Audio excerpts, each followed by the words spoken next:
អូយបងប្អូននេះមិនដឹងថាបងប្អូនដូចនេះខ្ញុំអត់ឲ្យទៅពេលមិនក្តៅម្ដងនិយាយថាចូលចិត្តណាស់ញ៉ាំផ្អែមតិចឃ្លានលុតឆិតស្រាយសរសៃមាសគ្រាប់ជី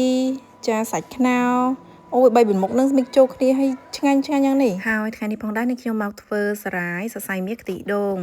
ហើយចំនួនវិញគឺនេះខ្ញុំធ្វើតែបន្តិចទេហើយខ្ទិដូងនេះផងដែរនេះខ្ញុំលើកទី1នេះខ្ញុំទៅប្រើមានអីបងប្អូនខ្ទិច្រើនតា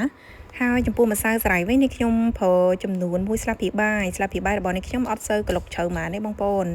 ចាស់នេះខ្ញុំលាយជាមួយនឹងទឹកបន្តិចផងដែរចាដើម្បីឲ្យម្សៅនឹងរលាយសិនណាមុននឹងយើងចាក់ចូល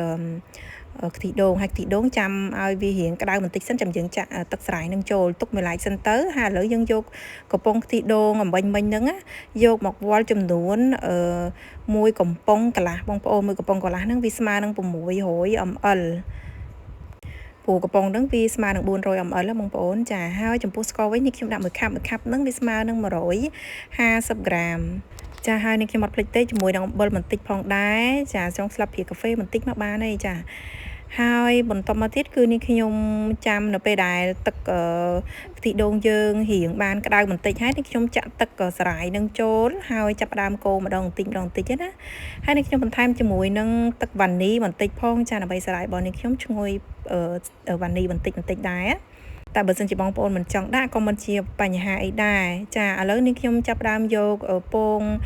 មាន់ក្រហមចា3គ្រាប់ពងមាន់ពងទាក៏បានដែរបងប្អូនយកតែផ្នែកក្រហមទេហើយនាងខ្ញុំយកមកត្រងជាមួយនឹងប្រដាប់ត្រងចាធ្វើបែបនេះធ្វើឲ្យសរសៃមាសបងប្អូនហ្នឹងគឺនេះខ្ញុំហៅសរសៃមាសបងប្អូនដឹងហៅស្អីនេះខ្ញុំច្រើនហៅសរសៃមាសចាបងប្អូននៅពេលដែលឡើងទឹកស្រាយនេះឡើងពុះបានល្អហើយបងប្អូនបិទភ្លើងទៅរួចជាការស្រេចហើយព្រោះអីពងក្រហមហ្នឹងវាឆាប់ឆ្អិនដែរណាហើយទឹកស្រាយយើងនៅពេលដែលពុះហើយបិទភ្លើងគឺរួចជាការស្រេចហើយបងប្អូនចាក់ចូលទៅក្នុងចានកែវអីមួយឬក៏ចាកុំនិយាយទៅគឺបងប្អូនកុំចាក់នៅលើផ្លាស្ទិកប្រអប់ផ្លាស្ទិកអត់សូវល្អទេចាំមួយសន្ទុះក្រោយមកគឺវាឡើងកកបែបនេះចាហើយនឹងខ្ញុំកាត់ជាដុំទុយឬក៏ជាសរសៃទៅតាមចំណង់ចំណូលចិត្តរបស់អង្គពុំមីងបងប្អូនហើយនឹងខ្ញុំបន្ថែមជាមួយនឹងលោតឆិតហើយនឹងគ្រាប់ជីសាច់ខ្នោអីហ្នឹងចាហើយនេះបងប្អូននេះខ្ញុំបន្ថែមជាមួយនឹងទឹកដោះគោស្រស់បន្តិចផងដែរហើយចំពោះទឹកស្ករខ្ទិដូងវិញគឺនេះខ្ញុំប្រើជាមួយនឹងស្ករត្នោតហើយចាបងប្អូនធ្វើយ៉ាងម៉េចឲ្យរៀងខាប់ល្អទៅហើយនឹងខ្ញុំនៅពេលដែលចុងក្រោយហ្នឹងគឺនឹងខ្ញុំបន្ថែមជាមួយនឹងទឹកដោះគោឆៅទឹកដោះគោស្រស់បងប្អូនទឹកដោះគោឆៅស្រស់របស់យើងណាចាឆ្ងាញ់ខ្លាំងណាស់បងប្អូនដែរធ្លាប់ញ៉ាំអញ្ចឹងអត់ចាហើយបងឯងមួយមុខនេះផងដែរបើសិនជាបងប្អូនញ៉ាំនៅពេលត្រជាក់ចាបន្ថែមជាមួយនឹងតកកឈូសឬក៏តកកដុំណាអូយបងប្អូននេះឆ្ងាញ់ខ្លាំងមែនតើហើយ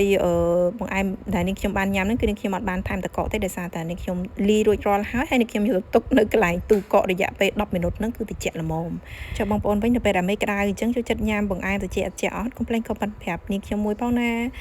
ចាហើយវីដេអូនេះក៏អរគុណនំពុំមីងដែលតាមដានទស្សនាទាំងអស់គ្នាជូនពរសុខសប្បាយជម្រាបលា